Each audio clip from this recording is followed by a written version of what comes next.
Halo gengs, nama gue Ocha. Jadi kemarin tanggal 22 Juni, Apple WWDC 2020 baru aja live. WWDC itu selalu waktu yang menyenangkan, terutama untuk kita-kita yang suka teknologi, karena banyak banget hal-hal yang keren yang mereka announce. Jadi event pertengahan tahun ini kebanyakan mereka bakal ngomongin soal software update.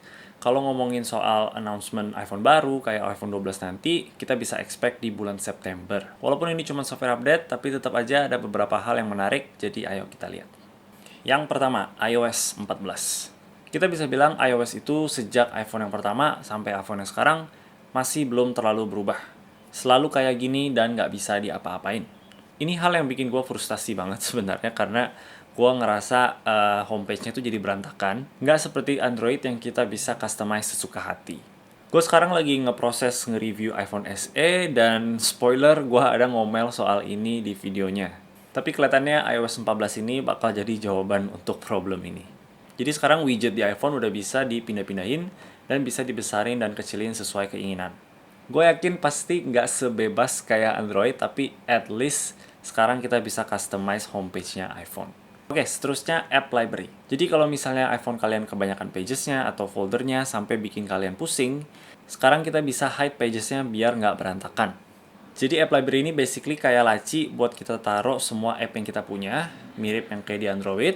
Ada banyak orang yang holok Apple karena feature ini udah ada di Android dari 100 tahun yang lalu. Ini debat yang nggak bakal selesai.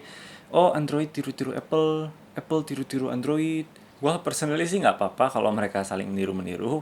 Malah menurut gue itu bagus. Karena walaupun mungkin sekarang iOS dan Android itu feature-nya mirip-mirip, tapi experience penggunaannya itu pasti beda. Dan ini yang tetap memisahkan mereka dan bikin mereka ada keseruan masing-masing. Oke, seterusnya CarPlay.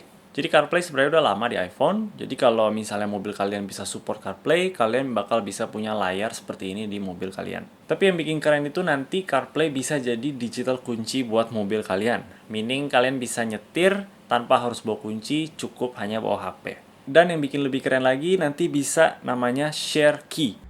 With each key you share, you can set options, like a restricted driving profile, perfect for teen drivers. Which is tempting, but we'll give Craig full access.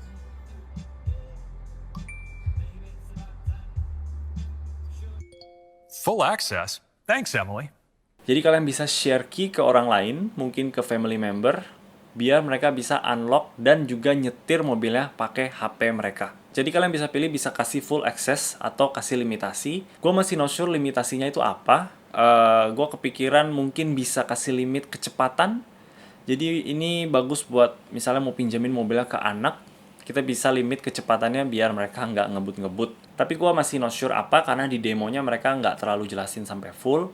Dan untuk sekarang mobil yang bisa akses itu BMW 2021 M5. Tapi Apple janjiin ini bakal available ke semua mobil yang baru di masa depan. Oke, tapi kalau kita hilang HP gimana? Terus ada lagi yang namanya App Clip. Jadi ini untuk cari app secara cepat pas kalian nggak tahu app-nya apa. Make sense? Oke, contoh. Mau main skuter, skuternya harus pakai app. Jadi dengan adanya App Clip, HP kita bakal otomatis ngedetect app apa yang kita perlu untuk main skuter ini. Ini lumayan berguna teorinya, tapi kayaknya di Indo agak masih susah. Karena gue assume untuk ini bisa bekerja, aplikasinya pun harus bisa bekerja sama dengan Apple ecosystem. Contoh, sign in dengan Apple ID atau bisa bayar dengan Apple Pay. Tapi di Indonesia aja kita belum bisa 100% gunain Apple ecosystem. Contohnya Apple Pay masih belum available di Indonesia. Jadi kelihatannya App Clip ini bakal berfungsi banget untuk orang-orang yang di Amrik. Aplikasi Map mereka juga udah update, tapi kebanyakan benefitnya itu untuk orang-orang yang tinggal di Amrik. Jadi untuk kita orang Indo, kita bisa hiraukan. Oke, next itu iPad OS. Jadi iPad dulu tuh cuman sekedar iPod dengan layar yang lebih besar. Tapi di tahun 2020, iPad ini sekarang udah layak banget untuk menjadi pengganti laptop kita sehari-hari. Dan Apple punya update-update yang bikin iPad-nya bakal lebih enak lagi. Mereka bakal kerjasama dengan developer-developer lain untuk membuat apps just for iPad. Jadi bukan sekedar apps dari iPhone dilempar doang ke iPad, tapi benar-benar didesain ulang untuk lebih efektif khusus di iPad doang. Ini mantep banget, terutama gue yang udah pakai iPad ini sebagai mesin gue sehari-hari. Gue senang aja lihat developer lain actually kerjasama dengan Apple untuk membuat iPad ini lebih mantep lagi. Photos app dan Files app juga di-redesign lagi untuk supaya lebih rapi in terms of file management, which is nice banget karena gue juga sempat komplain di iPad Pro review gue. Gue seneng banget mereka tetap berusaha mengimprove file management di iPad. Apple Pencil juga dapat improvement. Sekarang kita bisa treat tulisan tangan seperti kayak tulisan ketik. Jadi kita bisa highlight, kita bisa ganti warna, kita bisa copy paste, dan nanti kita bisa tulis di search bar kayak di Safari gitu.